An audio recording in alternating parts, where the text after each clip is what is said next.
Hello and welcome back to Able Done on Air. Sorry for technical difficulties, folks. Um, my name is Lawrence Seiler, and welcome to my inaugural program tonight.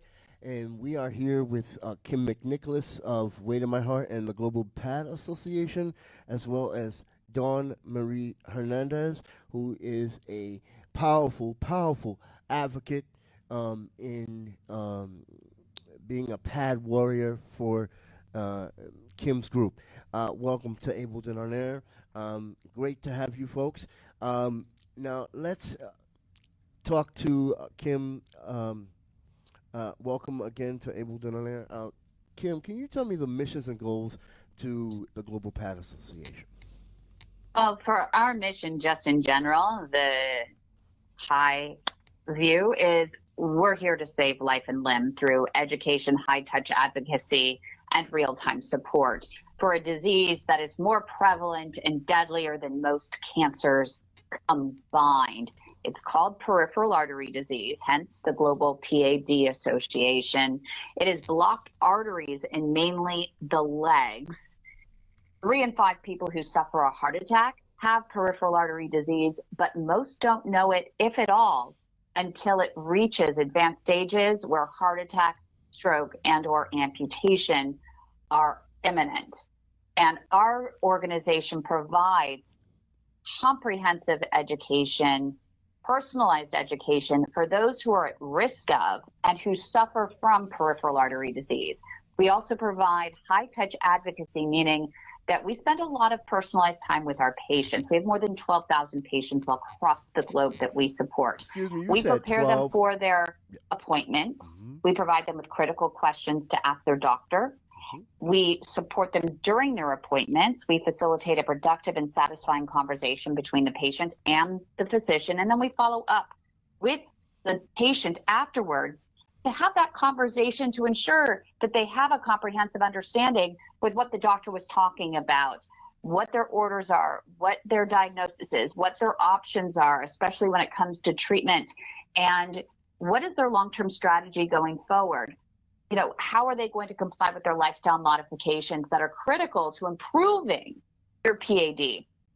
Diet, smoking cessation, diabetes is a huge risk factor, getting their glucose under control. And the number one thing that we really help with is walking. Walking is the best medicine. You can grow new vessels that will reroute blood flow with every step you take. And so our goal is to help improve the quality of life of our patients, including Dawn, who is here with us today as well. She is one who has reached out to us, and we've been doing our best to support her as well. I'm gonna ask you a question, Kim. It, it was just something off the cuff. When we talk about blood flow and gangrene and all of that, uh, neuropathy is one of those things that also where you can't feel anything in your limbs. Can you explain a little bit maybe about that as well and why it's important to have blood flow when it comes to this kind of thing? Right. So first off, you mentioned gangrene. And so gangrene usually typically follows there's like possibly you can get an infection and a wound. And one of the signs, so I think you're starting out with the signs and symptoms for PAD. You can end up in early stages with intermittent claudication. And that means when you walk, you get a cramp in your leg and you rest and it goes away. Textbook symptom. But you may also have tingling. You may also have numbness. And you might also have what a doctor might describe as diabetic neuropathy, or neuropathy that they claim may have come from sciatica in your back or some other reasons. But when you may not feel the typical cramping because you might also have the neuropathy, you might also have the numbness, and you may not even have any indication that you have PAD until you end up with a wound on your toe that will not heal. It becomes infected, and you say, I don't understand why it won't heal. Well, it won't heal because you don't have enough blood flow to bring the oxygen and critical nutrients for that healing to get there. You might also end up with gangrene where the tissue's just dying. And so that's why it's so critical that you do have this blood flow. And you're right, you may not have the textbook symptoms of claudication, the cramping in your leg, because it might be masked by other things, especially neuropathy. Dawn, how did you become an amputee? Let's start there. Well, it goes back to when I was about 37 years old. I'm going to be 47 this year. Mm-hmm. I had a heart attack, a massive heart attack. For a month and a half before that, I was having what they call a STEMI, which is like symptoms of there's something wrong with your heart. Sooner or later, you're going to have the massive one, and then you're going to be gone. I was helicopter lifted from one little hospital to a major hospital, placed in the cath lab. They placed one stent into my major artery of my heart. Mm-hmm. About 3 years later, I had to go back. They placed 2 more stents. So currently I have 3 stents in my heart. Started about the end of 2020. I was having really cold feet and really bad cramps in my legs. I went to the doctor. He said, "Oh, the cold feet is just you're anemic. Keep taking your iron. The cramps in your legs is you don't drink enough water. Increase your water intake." Well, about March 2021, I got a sore on my left foot, and it wasn't healing. It was getting worse. I went to the podiatrist. He said, "Oh, we have to send you to the hospital because antibiotics, nothing was working." Finally, they did the examination. They did a few testing, and they came back and said that I had peripheral artery disease. Okay. Yeah, go ahead. At that time is when I went in and had surgery. He told me I was 100% blocked. I couldn't even walk from the front door of my house to my car without cramping, severe cramping with tears in my eyes, where I had to sit on the floor because that was the only way I could get my legs to relieve. So you had severe. I'm sorry for interrupting. You had severe cramps in your legs, and you really. So the only way for you to relieve those cramps was for you to sit on the floor. Yeah, and at that time, I'm a mother, so I still have to go food shopping, and I would literally walk into Walmart, grab the carriage to go grocery shopping, and be in full blown tears before I could even start shopping. So then it got to a point I was pretty much putting myself in a wheelchair. So I ended up having surgery at a small hospital here in Virginia. He cleared out my legs. They were great. For 4 months, I was running around like a nut. But all of a sudden, the cramping came back. I went back and saw him, and he said, "I'm sorry, but the first operation failed. Your legs are now completely occluded again." So I went home and I looked on Facebook, and that's how I found Kim and her organization. I worked with her. We found a surgeon back in Boston, because that's where I'm from, and I feel like that's, a place where they have better care than Virginia. That's my opinion, though. So would you agree that sometimes going to different states, if you can't find something in your state, going to another state would be good in terms of finding medical professionals, I guess, right? It is, because some people live in rural areas or live a distance that they're not near a major hospital where they can receive better care. I mean, it all depends on your insurance. Also, my insurance, luckily, I'm able to go wherever I want to receive care. But now is everything. Now, okay. So since you said that, in terms of everything that you just said, why is it important to go to a doctor? Because some people might be stubborn, and Kim, this goes to you also. Some people might be stubborn in terms of not going to a doctor or not wanting to go to a doctor, but we kind of want to hammer it home of the importance of going to a doctor. How serious can PAD get, where you kind of have to say, "Hey, I gotta call an ambulance," because that's exactly what happened to my wife. When my wife had gangrene, I had a little less than 72 hours to get her to the hospital. Otherwise, she would have passed away. But why are people stubborn when it comes to not wanting to go to a doctor? This goes to both of you. Well, see no evil, hear no evil until evil strikes, right? We have a patient. Go ahead. Not to cut Don, you off, but Don, you're not going to believe this story. We had a patient over in Utrecht. Coming up on this edition of Ableton on, are we ready? Yep. Coming up on this edition of Ableton on Air, we interview the new commissioner of DAIL, the Disability and Independent Living Office, and she's Commissioner Dr. Jill Bowen, originally from New York. All that and much more when Ableton on Air starts right now.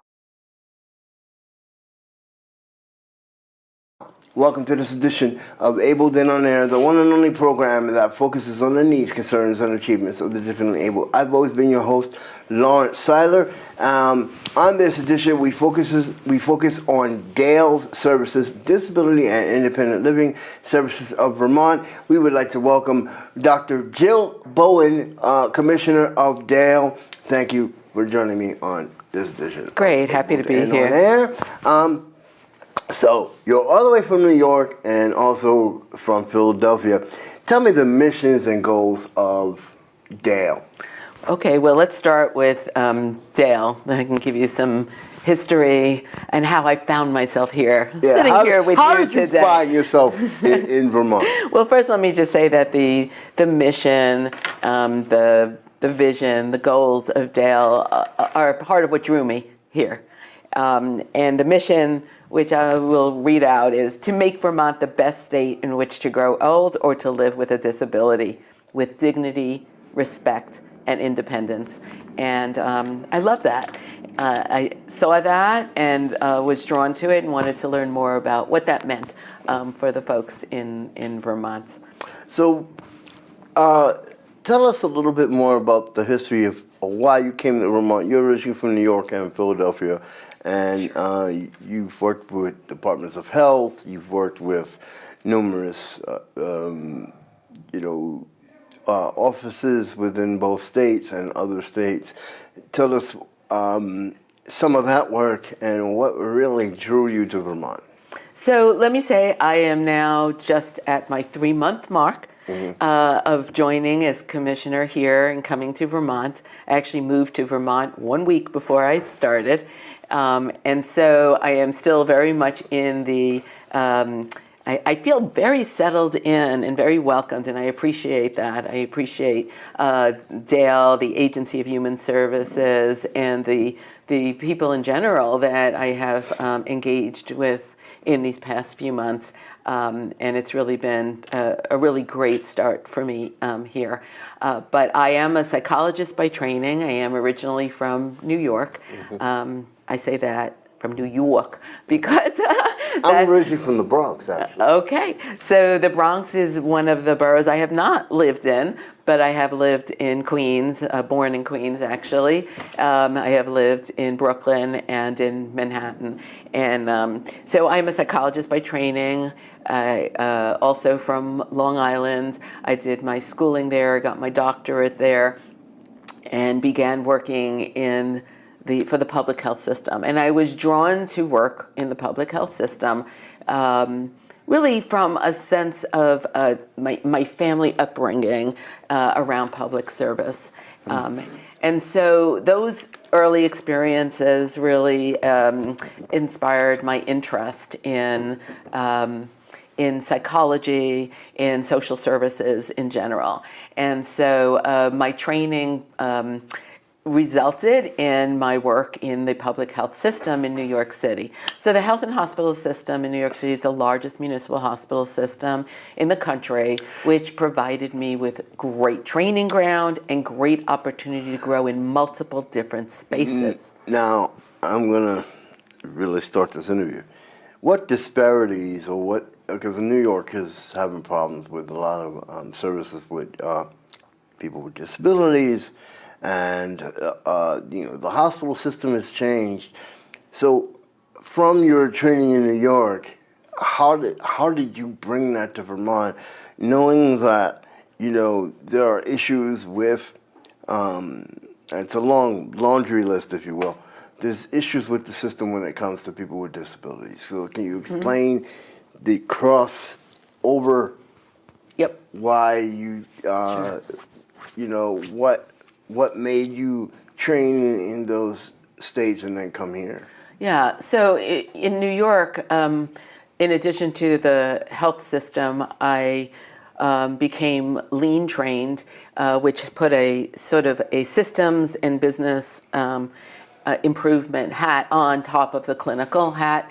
And I ended up working for the mayor in New York City. Which mayor was it? De Blasio, and as senior advisor for mental health and instituting system change. It was a really huge program called Thrive NYC, which was a system change for folks with mental health challenges and systems challenges, social service, and substance use, and just the overall overarching system, and how it impacted, trying to address some of those barriers to access, barriers to equity, those sorts of things, and beginning to address things such as social determinants of health, which now we really think more of as social drivers of health. And through that work, I connected up 5.5 years ago, six and more years ago, actually, into Philadelphia, where a lot of this innovative work was being seeded. And so in the last 3.5 of my 6+ years in Philadelphia, I was commissioner of the department of what's called the Department of Behavioral Health and Intellectual Disability Services, in which there was this real arching system, because the Medicaid system was part of that, disability system. The Medicaid system is a mess. Well, there was an interesting approach to Medicaid in Pennsylvania. And particularly in Philadelphia, and an interesting one here in Vermont as well. But the work that I did there, so I want to go back to your specific question, because across all of these different areas in which I have worked, and I have done direct service, and I have done work with criminal justice intercepts, and I have done work with major transformations of systems. But what runs through all of that is stigma, inequity, and barriers to access, Explain some of the barriers that are, I didn't mean to interrupt. Yeah, no, please. But explain some of the barriers that people with disabilities are facing now that you could help with. Yeah, so I want to talk about those social drivers, the health-related social needs. So when people ask me about, well, you talk about a number of those. I'm going to say what some of them are. Okay, so housing. Without housing stability, any efforts around success is going to be impeded, right? If you don't have stable housing, you're not going to be able to be successful in treatment, or to be successful in achieving your goals in life, right? Job, economic opportunity. Right? Job and economic opportunity means independence. It means fulfilling purpose. It means dignity. It means being part of community.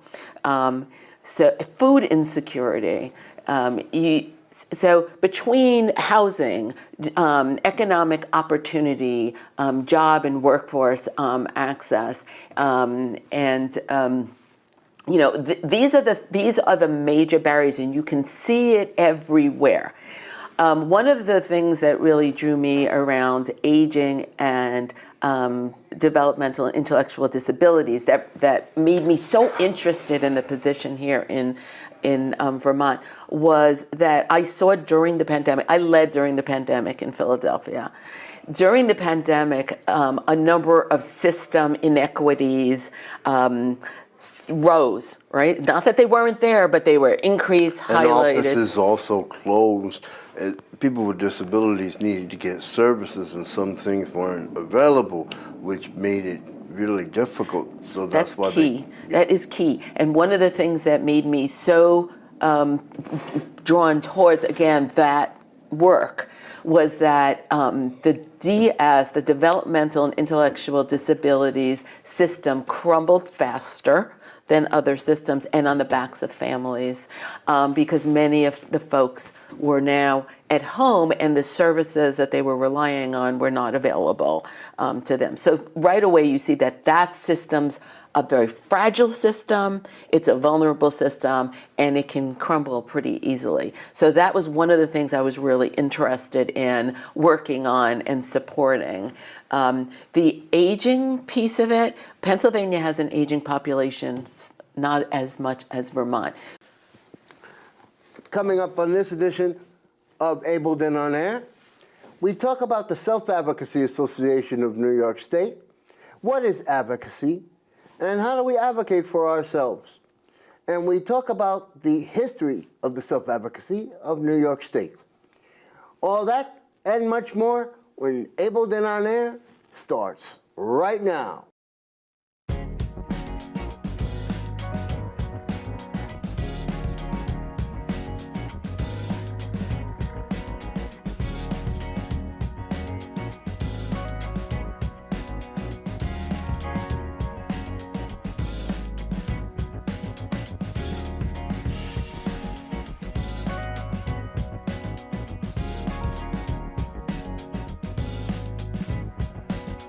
Major sponsors for Able Then On Air include Washington County Mental Health, where hope and support come together. Media sponsors for Able Then On Air include Parkchester Times, Muslim Community Report, www.thisisthebronx.info, Associated Press Media Editors, New York Parrot Online Newspaper, U.S. Press Corps Domestic and International, Anchor FM, and Spotify. Partners for Able Then On Air include Yahad of New York and New England, where everyone belongs, the Orthodox Union, the Division for the Blind and Visually Impaired of Vermont, the Vermont Association for the Blind and Visually Impaired, Central Vermont Habitat for Humanity, Montefiore Medical Center of the Bronx, Rose F. Kennedy Center of Bronx, New York, Albert Einstein College of Medicine of the Bronx. Able Then On Air has been seen in the following publications: Parkchester Times, www.thisisthebronx.com, New York Parrot Online Newspaper, Muslim Community Report, www.h.com, and the Montpelier Bridge. Able Then On Air is part of the following organizations: the National Academy of Television Arts and Sciences, Boston, New England chapter, and the Society of Professional Journalists. Welcome to this edition of Able Then On Air, the one and only program that focuses on the needs, concerns, and achievements of the differently abled. And we focus on abilities, not necessarily the disability. Arlene is not here today, but we'd like to say special thanks to the Self-Advocacy Association of New York State for joining us on this edition of Able Then On Air, and many of our partners and sponsors who have graciously helped us with Able Then On Air. Thank you for joining us on Able Then On Air. Let's start with the missions and goals. What are the missions and goals of the Self-Advocacy Association of New York State? Okay, hi, my name is Uli Ramos, and I'm from Self-Advocacy Association as a grassroots field citizen, and from the New York and Westchester region. Now, our mission is speaking up for ourselves and others. We are an organization funded, led by people with developmental disability for people with developmental disability.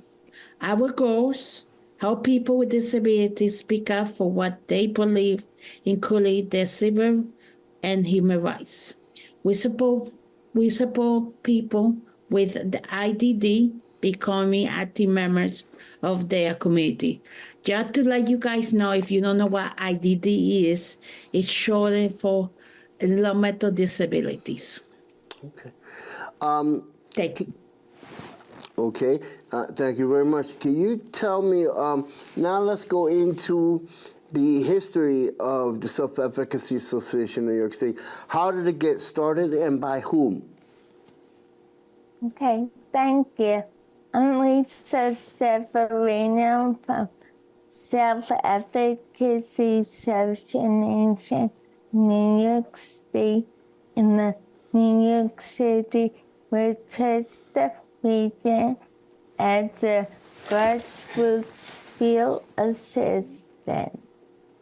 The Self-Advocacy Association, New York State, also known as SANNY, were founded in 1986 by Bernard Cabello, a former president of the Willowbrook State School.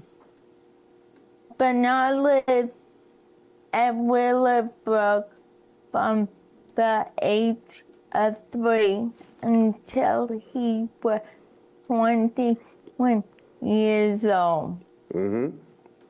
Willowbrook was an institution that became known as a horrible abuse and neglect that happened there.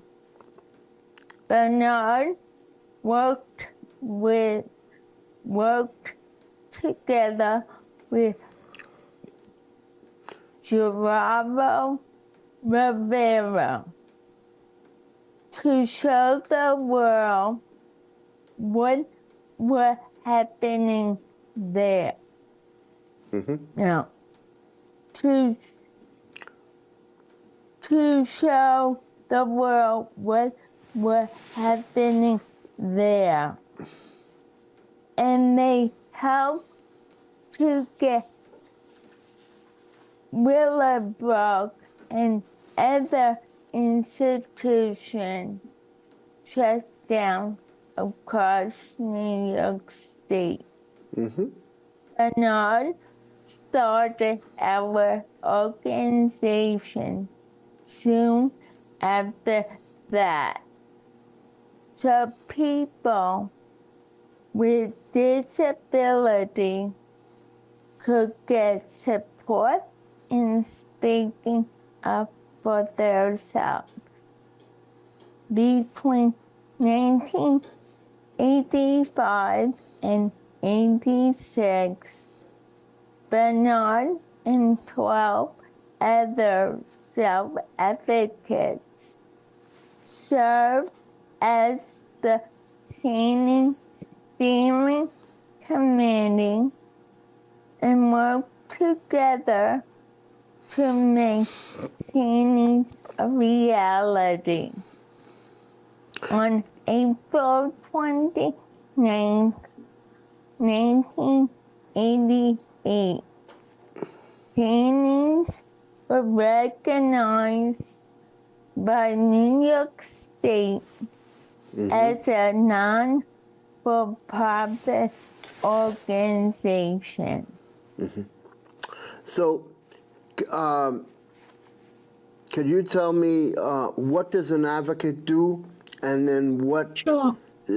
Since you're self-advocates of New York State, what does an advocate do, and explain your roles and what you do for the agency. Okay. An advocate is a person who knows their civil and human rights and help others by encouraging them to speak up when they have a hard time to do it. As a grassroots citizen, our job basically what I described just now, but we also teach people how to. One of our job is to teach people how to become an advocate and how to. We do that for many, many ways. And I think Lisa could get into more detail about it. Thank you. Okay. Okay. So, thank you. So, could you also tell me, so what exactly do you do for the Self-Advocacy Association of New York State? Well, what like I was. Oh, go ahead, Lisa. Go ahead. You want me to do it? Or do you want me to do it? No, I'm No, saying okay. both of you. Go ahead. Okay. Well, we're grassroots field assistant. We teach people how to advocate for themselves and to help others. We mostly teach people and support them. So what their exactly do you role. teach them? Teach them a lot of things. We have different courses like Senior U. Senior U is a 6-week course that teach people with disability all about self-advocacy and leadership.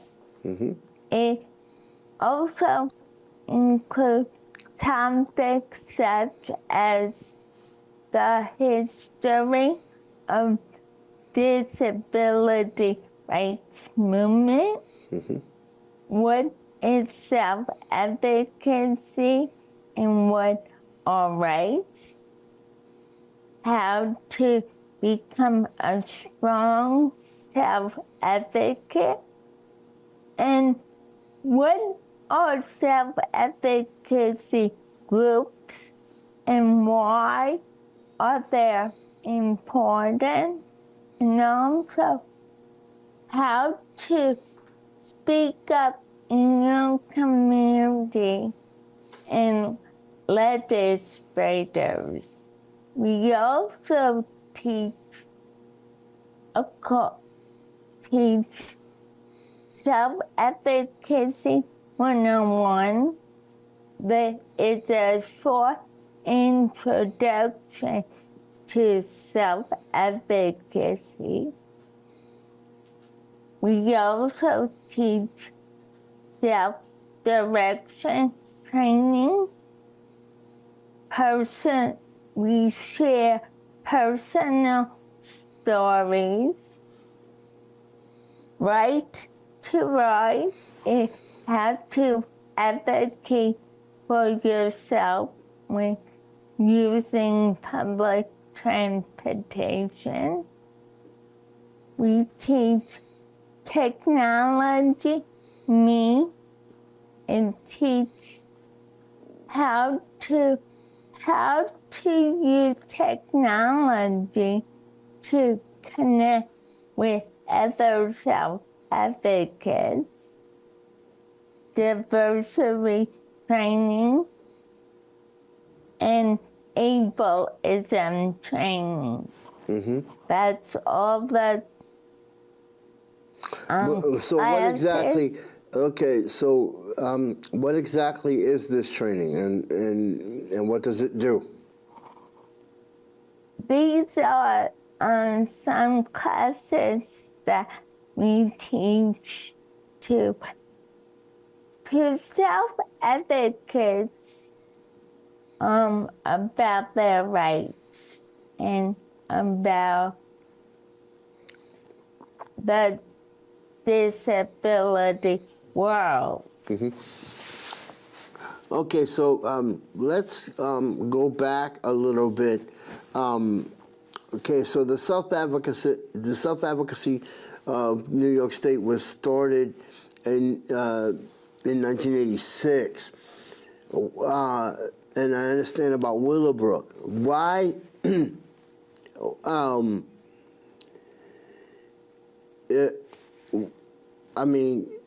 Why did people really want to start advocating for themselves? Is it because of the maltreatment that happened there? Yes, and they want to get people to know that we're people too, and we matter in the world. Okay. Uli, did you want to add to that? No, I think Lisa got all of it. But basically, it was just that there was a lot of issues going also when we came out of Willowbrook. They were not a OP, they were not a state agency at the time. Oh, so there had to be. So like so we have basically, now. yeah, basically there had to be state oversight, right, in order for it to Yes. close. We did have that when people came out of Willowbrook. So we needed something and how self-advocacy after Willowbrook, after they closed it down, got into it. Also, we were facing a lot of issues and we still are If you today. would like to tell me what were some of the issues? Okay, and we still are finding it. Okay. So All right. what were it's fine.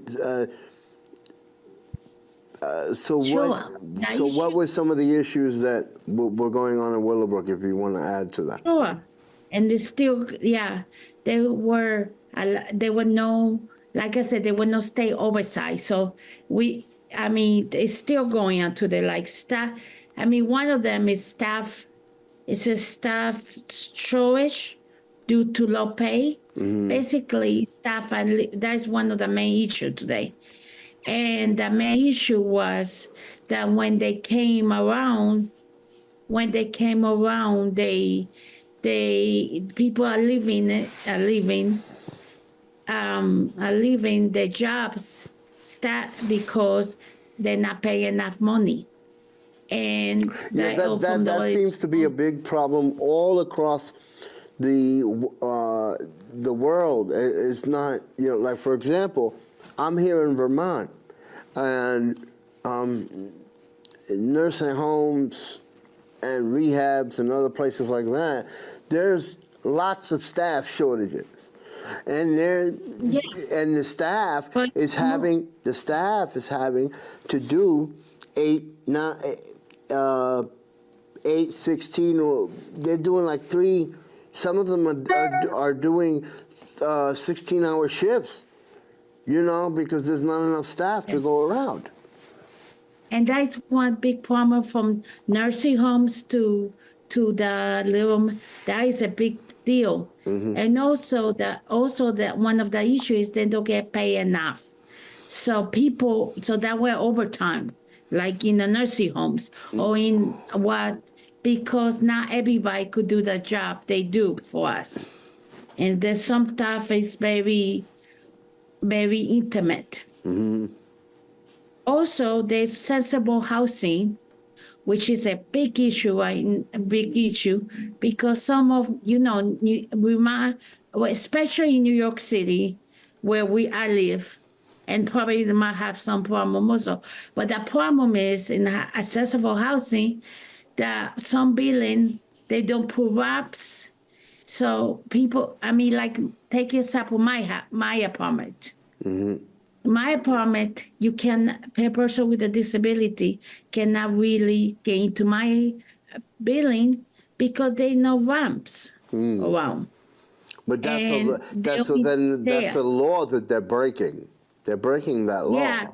And also, I find out from my own research a long time ago that there was a law in New York City that at the 1930s, you cannot put ramps in buildings in New York City. Well, here's the thing, sorry to interrupt. They have something called, and I've done research on this numerous times, it's called a grandfather clause. If a building is, let's say a church, okay? Some churches, synagogues, mosques, any religious building that, because New York City is a melting pot, so there's a lot of people that need to go places, okay? So if a building is over 100 years old, you have to get either the state or the federal government to give you number one, to get permission, and number two, to give you money to put a ramp there. But by law, now, if the ramp isn't there, some of these construction companies that put these buildings up, they have what they call makeshift ramps. Either the ramp is on wheels or something like that, and it goes to the building. But it's a law now that you have to have a ramp. It becomes a problem when it's too grandfathered, when the building is way too old. Example, it took, I think, about 15 years for this part of Vermont. We have an art gallery, with paintings and things. It took them 10 to 15 years just to get an elevator. So if the building is too old, then it becomes a problem. But yeah, I see your point there. So yeah, that's. Go ahead. Sorry. Also, jobs. Technically, and I know some of us do work, but technically, there are polls out there saying more people with developmental disability want to work, but there are not enough jobs going around, and I think and that is also a big issue. Now, here's the thing, another big issue. You guys at the Self-Advocacy Association in New York State, a lot of the train stations in New York are not don't have elevators or not accessible. Is there anything that you guys are doing or any campaigns that the Self-Advocacy Association in New York State is doing to help with that issue? Because that's a big issue in New York. Yeah, I know we have contact with the MTA, which is the office. Then they're making changes. So, and they are trying to keep everything up to date, especially elevators, because one of the problem, like you say, public transportation is a big problem in New York City. And what they're doing is accessorize another big problem. They're in charge of the elevators, and they are keeping up, and I know for a fact they're putting some elevators in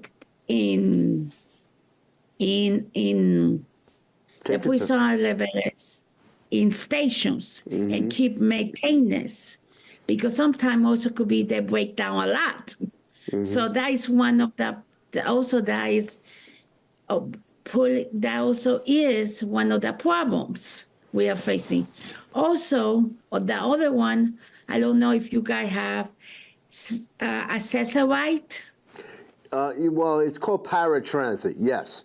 Yeah, here is called Access-a-Ride, paratransit, and we have our own, but they're with delays. They're not as reliable as some. They're working on it, but they're not as reliable. And that is one also a lot had to do with people moving around. But also other issue is privacy and choice, which let me give you an example. If you live in a house with a lot of people, you don't have the privacy that you want. Privacy, and when you come from one day doing work, or doing work or being day program, sometimes you just want to be left alone. You don't want to deal with people. I don't, and I'm very out there. I'm very out social. But sometimes you just need a place where if you don't mind me asking, do you live on your own or you live in a group home? I live on my own now. But when I started this about 9-10 years ago, I used to live in a separate area, but because of my work, I hear a lot of visual. they do live with Black people in their houses. And they talk to us about it a lot.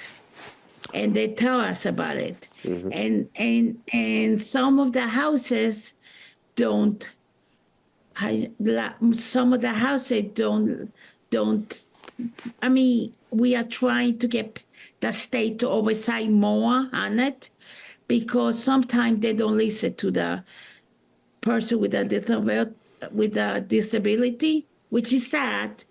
But some houses do that, and they don't understand that the person wants a little space in the house where they could be alone sometimes, and like we all do, and they don't have no privacy. And also, accessible body size, which means that Accessible you what? Can you repeat that body, again, please? sorry, body size. What? Oh, voting sites. I'm sorry, I misunderstood you. Sorry. Yes. Sorry about my speech. Sometimes No, it's it's fine. not It's perfect. okay. Go ahead. Because one of my denots is my speech. But basically, why we say that? Because you had the right at the 18, you had the right to vote, even if you have disabilities. But the problem is that some areas, even if you can vote, you can't get into the buildings, because some of them maybe don't have ramps, or maybe just stairs. So that is also very important, because everybody has the right to vote. And they cannot do it if you're a person in a wheelchair, if you deal with that situation, which is hard. Well, there may, So- but Yeah. here, so let me explain. In Vermont, what they're doing is, because for me, I'm visually impaired, and I also have a hearing problem. I'm getting a hearing aid soon. So what they do in the voting polls in the for the vote, they give us a tablet, and it looks like a computer, and you can just they give you instructions on what to do, and then you can vote.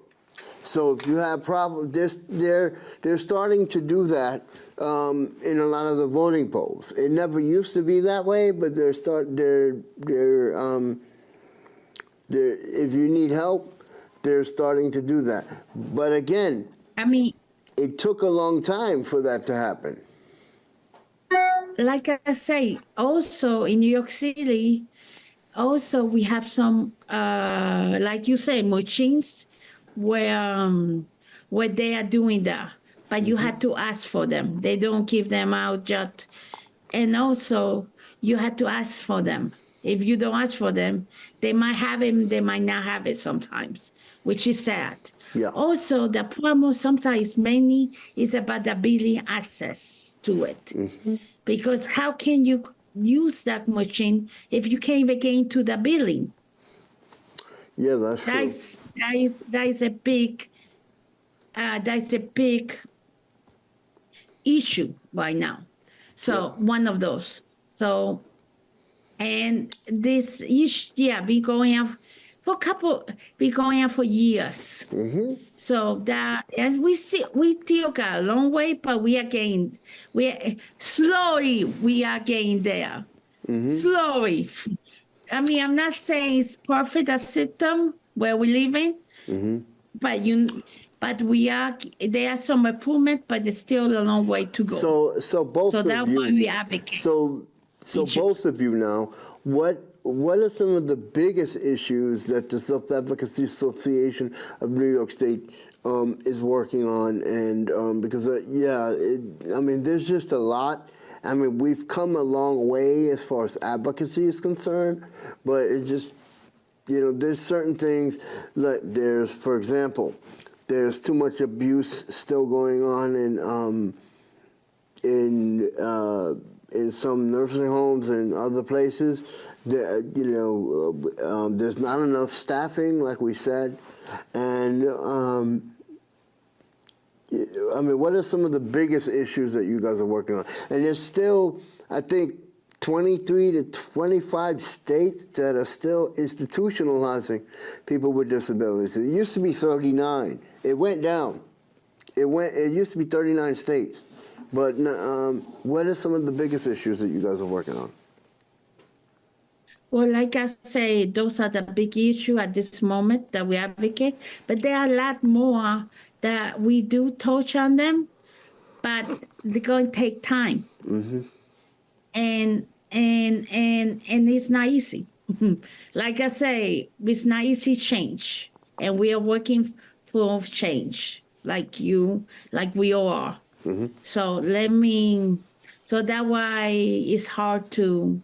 So, but these are some of the top issues right now that we work on, and it's getting better, but it's not there. Mm-hmm. Is there a reason why it took so long? The government sometimes slow. I mean, and also it's change is hard for people anytime. I mean, I don't like change actually myself. Mm-hmm. And I'm a person but the government take time to do a lot of this stuff that should have been done.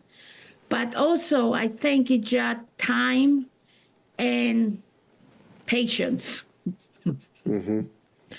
But that they're going to take time. But that is what we advocate. And there are more issues out there every day, and we learn more. And we are working on to make sure that they hear our voice as self-advocates. And that's why our job, that why we go with a mission, that with self-advocacy, Association of New York State is a very important, because we do have a table. We do talk to our state agency, which is OPWDD in New York State. Do you think? And go ahead. And I guess the best I could do, Larry. Mm-hmm. Lisa, is there anything else you want to say towards that? What do you think needs to change as self-advocates? As you guys are self-advocates. What do you think needs to change in the system? I think listen to us. I'm asking her.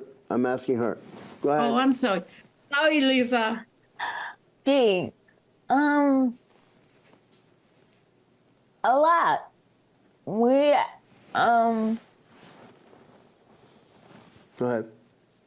Still people think that because we have a disability, we don't matter. Mm-hmm.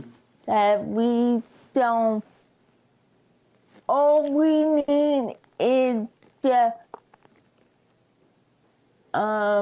cut away and just leave us. But we're people too. We matter. Yeah, we have disabilities, but we want to work. We want to be in the community. And we're fighting for equal rights. And we have rights too. Okay, Uli, did you want to add more to that? I think Lisa got it. Okay, something happened to? Oh, okay.